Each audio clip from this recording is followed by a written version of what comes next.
Ya, sampai dengan malam ini mungkin narasinya adalah ini merupakan dugaan pelecehan seksual sampai dengan nanti aparat kepolisian akan menelusuri lebih lanjut bagaimana benar tidak bahwa ada dugaan pelecehan seksual dalam kasus ini pemirsa. Yang terbaru adalah pemirsa selain memang sorotan kritik dari masyarakat terhadap penyelenggara ajang ini, kita tahu bahwa saat ini aparat kepolisian sedang menelusuri dan kabarnya panitia mengatakan saat proses body checking atau pengecekan tubuh, CCTV dalam keadaan mati. Nanti kita akan tanya, mati maksudnya apa? Apakah memang tidak dihidupkan ataukah memang ketika sudah merekam sekarang mati sistemnya? Atau juga mengenai dugaan atau juga kemungkinan untuk melindungi korban. Itu yang akan saya tanya di Apa Kabar Indonesia malam hari ini. Sudah bersama saya dengan saya di sini Abah yang merupakan pakar telematika kita. Selamat malam, Assalamualaikum Abah Abimanyu. Waalaikumsalam, selamat Ya, malam. pakar hukum pidana kita juga Pak Abdul Fikar, karena bagaimanapun juga kita melihat ini ada unsur dugaan pelecehan seksual ya.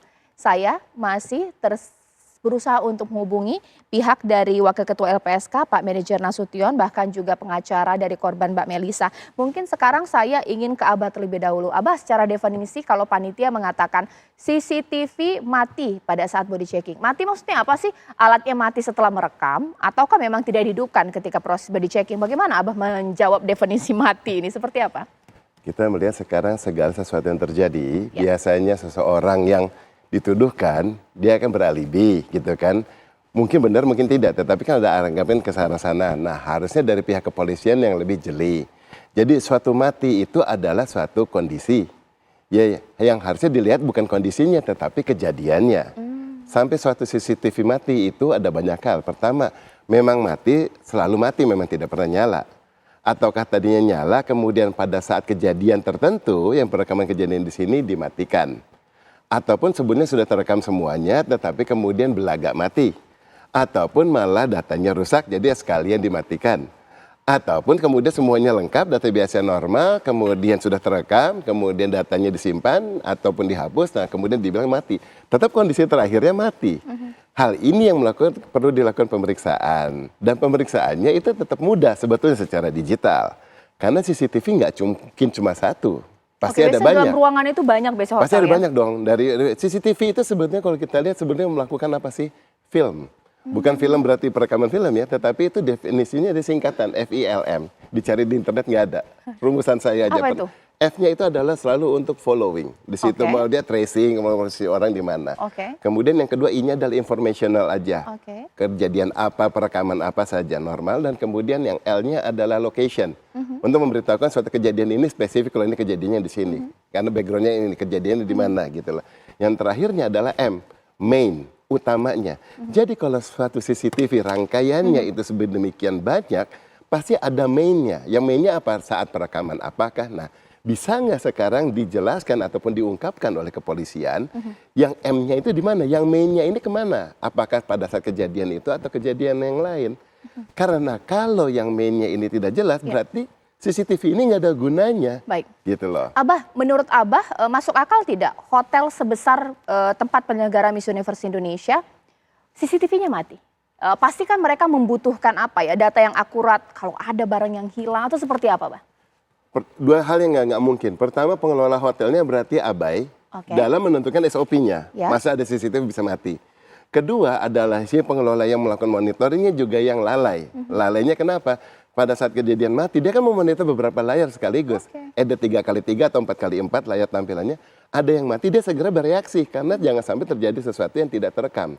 Tetapi jangan lupa, kalau ada CCTV, ini kan ini ajang Miss Universe, berarti CCTV ini dikondisikankah, ditentukan atau diusulkan? Betul. Kalau ditentukan berarti nggak boleh mati dong, karena ditentukan oleh pusat, jadi harus ada sebagai pembuktian gitu loh, nggak mungkin belagak mati. Ya, sekarang saya tanya kepada Pak Manajer Nasution, Bang Manajer Nasution yang merupakan Wakil Ketua LPSK sudah tersambung dengan saya di sini.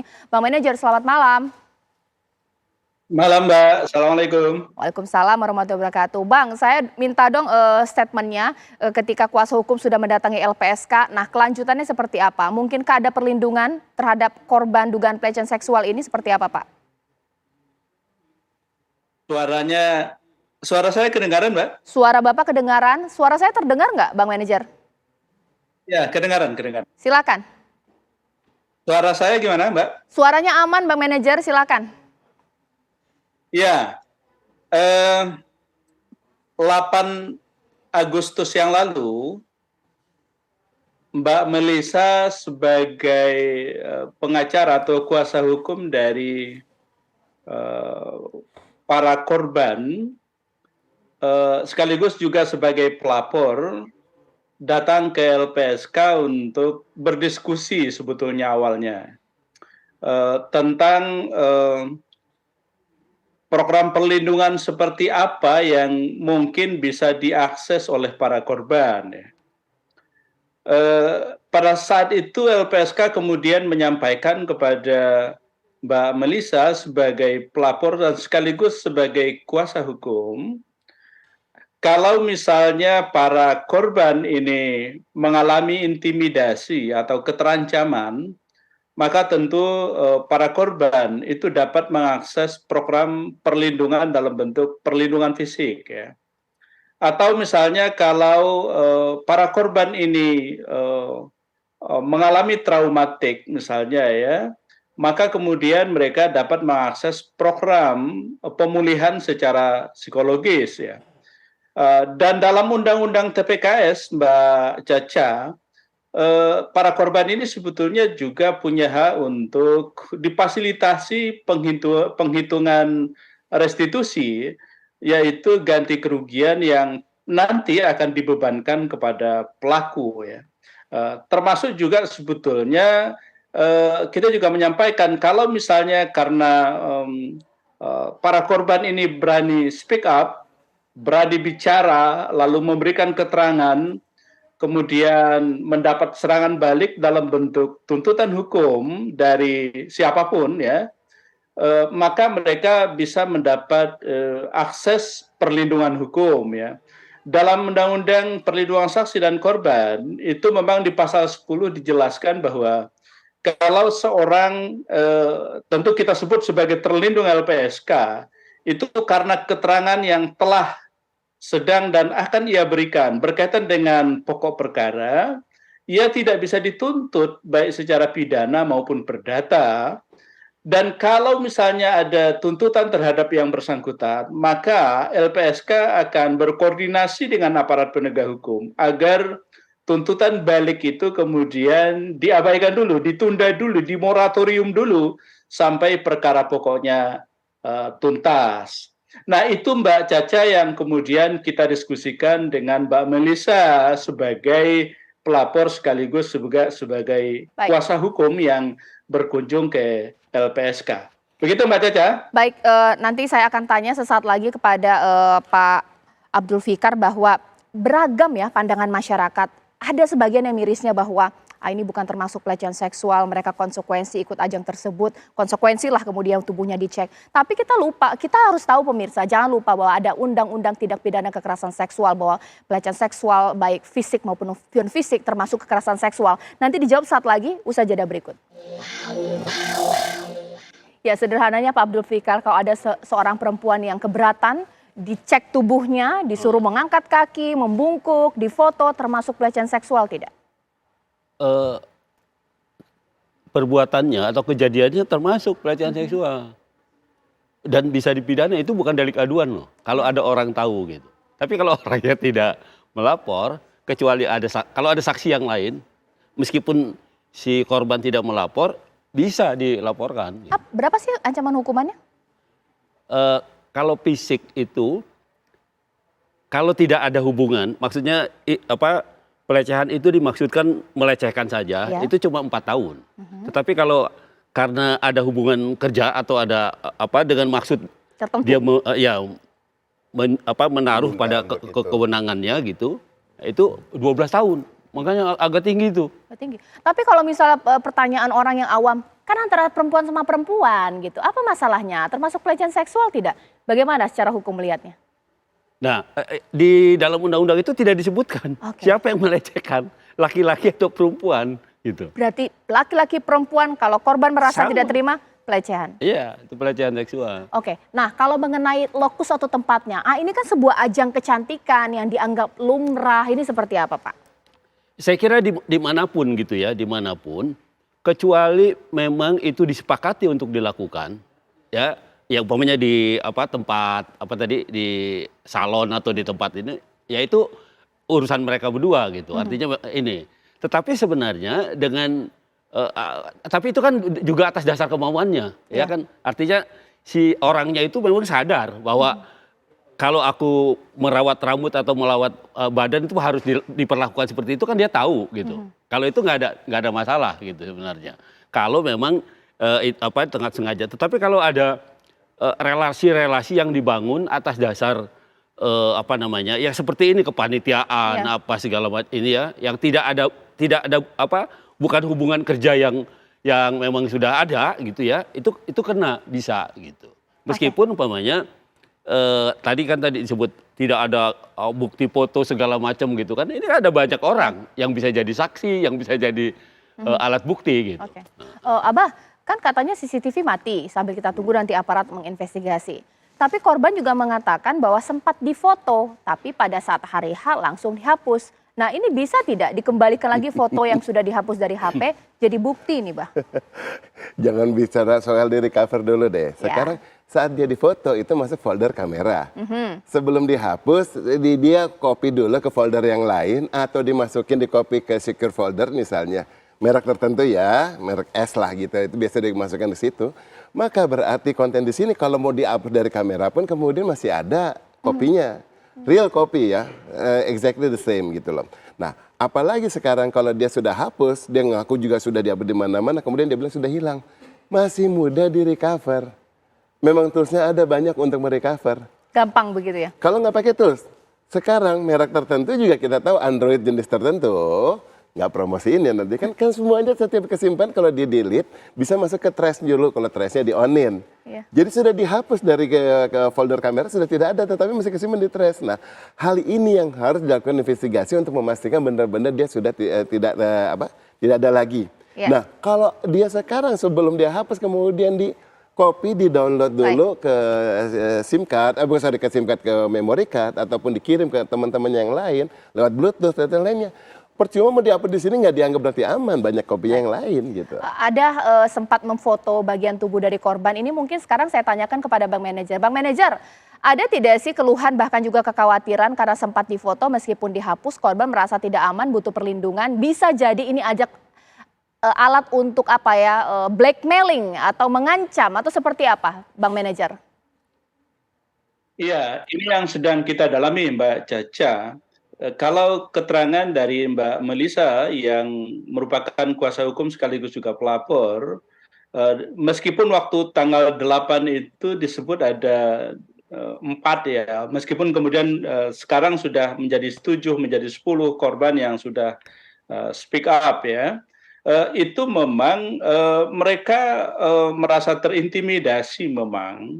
Karena apa? Meskipun ya diperlihatkan kepada kita juga diperlihatkan, kepada tim kita diperlihatkan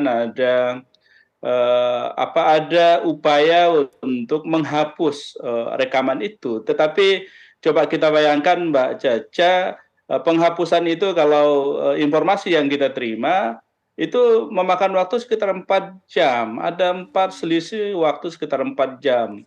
Coba kita bayangkan dalam dunia teknologi seperti sekarang, apa yang terjadi dalam 4 jam itu. Nah, karena itu sangat kita maklumi, kita paham betul bagaimana secara psikologis para korban ini pasti terintimidasi gitu ya. Nah, karena itu sekali lagi ini menjadi pertimbangan kita.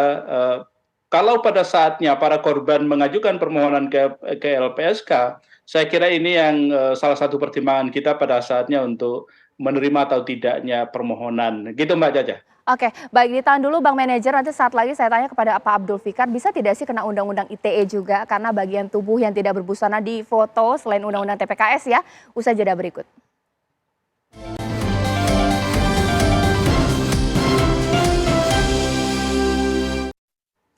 Bisa kena pasal apa saja ya untuk kasus ini? Pak Abdul Fikar, kalau ketika tubuh tanpa busana di foto bisa tidak kena Undang-Undang ITE juga, bagaimana?